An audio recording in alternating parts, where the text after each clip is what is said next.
16वां साल। 16वां साल आया एक अजनबी की तरह, पास आकर भी एक दूरी पर खड़ा रहा।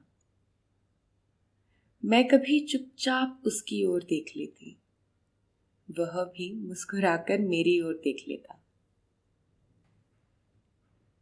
घर में पिताजी के सिवाय कोई नहीं था, वह भी लेखक जो सारी रात जागते थे, लिखते थे और सारे दिन सोते थे। माँ जीवित होती तो शायद 16वां साल और तरह से आता, परिचितों की तरह, सहेलियों दोस्तों की तरह, सगे संबंधियों की तरह। पर माँ की गैरहाजिरी के कारण जिंदगी में से बहुत कुछ गैरहाजिर हो गया था। आसपास के अच्छे बुरे प्रभावों से बचने के लिए पिताजी को इसमें ही सुरक्षा समझ में आई थी कि मेरा कोई परिचित न हो, न स्कूल की कोई लड़की, न पड़ोस का कोई लड़का। 16वां बरस भी इसी गिनती में शामिल था और मेरा ख्याल है इसीलिए वह सीधी तरह घर का दरवाजा खटखटाकर नहीं आया था, चोरों की तरह आया था। वह कभी किसी रात मेरे सिरहाने की खुली खिड़की में से होकर चुपचाप मेरे सपनों में आ जाता, या कभी दिन के समय जब मेरे पिता को सोए हुए देखता तो वह घर की दीवार फांद कर आ जाता और मेरे कमरे के कोने में लगे हुए छोटे से शीशे में आकर बैठ जाता। घर किताबों से भरा हुआ था, बहुत सी किताबों का वातावरण धार्मिक था, समाधि में लीन ऋषियों की भांति।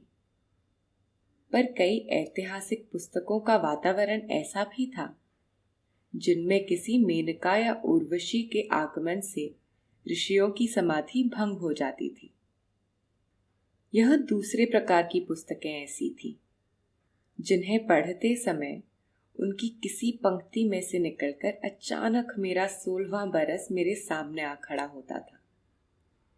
लगता था यह 16वां बरस भी जैसे किसी अप्सरा का रूप था जो मेरे सीधे सादे बचपन की समाधि भंग करने के लिए कभी अचानक मेरे सामने आ खड़ा होता था।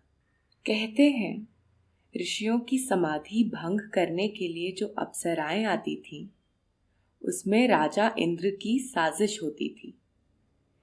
मेरा 16वां बरस भी अवश्य कोई ईश्वर की साजिश रहा होगा, क्योंकि इसने मेरे बचपन की समाधि तोड़ दी थी। मैं कविताएं लिखने लगी थी और हर कविता मुझे वर्जित इच्छा की तरह लगती थी। किसी ऋषि की समाधि टूट जाए तो भटकने का शाप उसके पीछे पड़ जाता है। सोचों का शाप पीछे पड़ गया। पर 16वें वर्ष से मेरा स्वाभाविक संबंध नहीं था, चोरी का रिश्ता था। इसलिए वह भी मेरी तरह मेरे पिता के आगे सहम जाता था और मेरे पास से परे हटकर किसी दरवाजे के पीछे जाकर खड़ा हो जाता था। और उसे छिपाए रहने के लिए मैं एक क्षण जो मन और उसे छिपाए रखने के लिए और उसे छिपाए रखने के लिए मैं एक क्षण जो मन मर्जी की और उसे छुपाए रखने के लिए मैं एक क्षण जो मन मर्जी की कविता लिखती थी, दूसरे क्षण फाड़ देती थी और पिता के सामने फिर सीधी सादी और आज्ञाकारी बच्ची बन जाती थी। मेरे पिता को मेरे कविता लिखने पर आपत्ति नहीं थी, बल्कि काफिए रदीफ की बात मुझे मेरे पिता ने सिखाई थी। केवल उनका आग्रह था कि मैं धार्मिक कविताएं लिखूं और मैं आज्ञाकारी बच्ची की तरह वही तकियानुसी कविताएं लिख देती थी। उम्र के 16वें साल में हर विश्वास पारंपरिक होता है और इसीलिए दकियानुसी भी। इस तरह 16वां वर्ष आया और चला गया। प्रत्यक्ष रूप में कोई घटना नहीं घटी। वास्तव में यह वर्ष आयु की सड़क पर लगा हुआ खतरे का चिन्ह होता था। वास्तव में यह वर्ष आयु की सड़क पर लगा हुआ खतरे का चिन्ह होता है कि बीते वर्षों की सपाट सड़क खत्म हो गई है। आगे ऊंची नीची और भयानक मोड़ों वाली सड़क शुरू होनी है। और अब माता पिता के कहने से लेकर स्कूल की पुस्तकें कंठस्थ करने, उपदेश को सुनने मानने और सामाजिक व्यवस्था को आदर सहित स्वीकार करने के भोले भाले विश्वास के सामने हर समय एक प्रश्न वाक्य का खड़ा हो जाता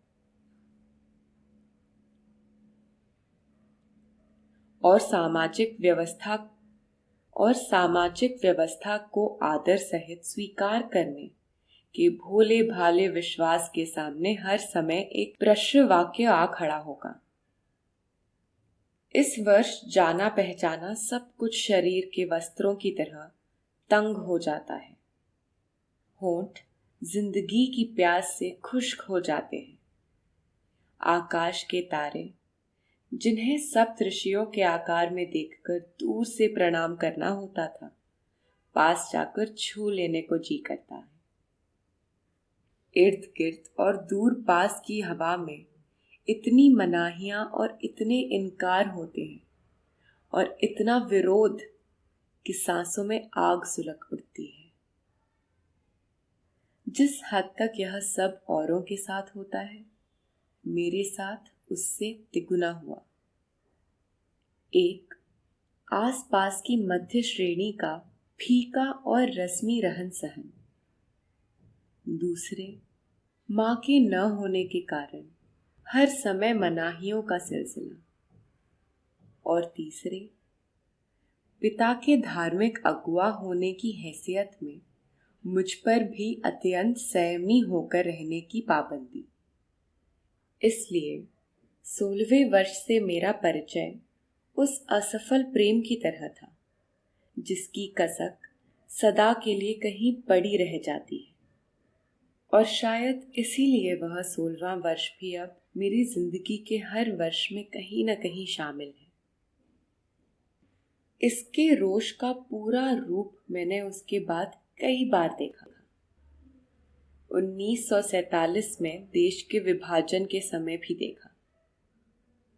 सामाजिक, राजनीतिक और धार्मिक मूल्य कांच के बर्तनों की भांति टूट गए थे और उनकी किरचें लोगों के पैरों में बिछी हुई थी। ये किरचें मेरे भी पैरों में चुभी थी और मेरे माथे में भी। जिंदगी का मुंह देखने की भटकन में मैंने उसी तपिश के साथ कविताएं लिखी, जिस तपिश के साथ कोई 16वें वर्ष में अपने प्रिय का मुंह देखने के लिए लिखता है। और इसी तरह फिर पड़ोसी देशों के आक्रमण के समय, वियतनाम की लंबी यातना के समय, चेकोस्लोवाकिया की विवशता के समय। मेरा ख्याल है जब तक आंखों में कोई हसीन तस्वुर कायम रहता है और उस तस्वुर की राह में जो कुछ भी गलत है उसके लिए रोष भी कायम रहता है, तब तक मनुष्य का 16वां वर्ष भी कायम रहता है। हसीन तस्वुर एक महबूब के मुंह का हो या धरती के मुंह का, इससे फर्क नहीं पड़ता। यह मन के 16वें वर्ष के साथ मन के तस्वुर का रिश्ता है, और मेरा यह रिश्ता अभी तक कायम है। खुदा की जिस साजिश ने यह 16वां वर्ष किसी अप्सरा की तरह भेजकर मेरे बचपन की समाधि भंग की थी, उस साजिश की मैं ऋणी हूं, क्योंकि उस साजिश का संबंध केवल 1 वर्ष से नहीं था, मेरी सारी उम्र से था। मेरा हर चिंतन अब भी कुछ समय के बाद मेरे सीधे सादे दिनों की समाधि भंग करता रहता है, और मैं खुश हूं। मैंने समाधि के चैन का वरदान नहीं पाया, भटकन की बेचैनी का शाप पाया है। और मेरा 16वां वर्ष आज भी मेरे हर वर्ष में शामिल है। सिर्फ अब इसका मुंह अजनबी नहीं रहा, सबसे अधिक पहचान वाला हो गया है। और अब इसे चोरी से दीवारें फांद के आने की जरूरत नहीं रही। यह हर विरोध के खुले बंदों को पछाड़ कर आता है, केवल बाहरी विरोध को नहीं, मेरी आयु के 50वें वर्ष के विरोध को भी पछाड़ कर। और उसके सब लक्षण अब भी उसी प्रकार हैं।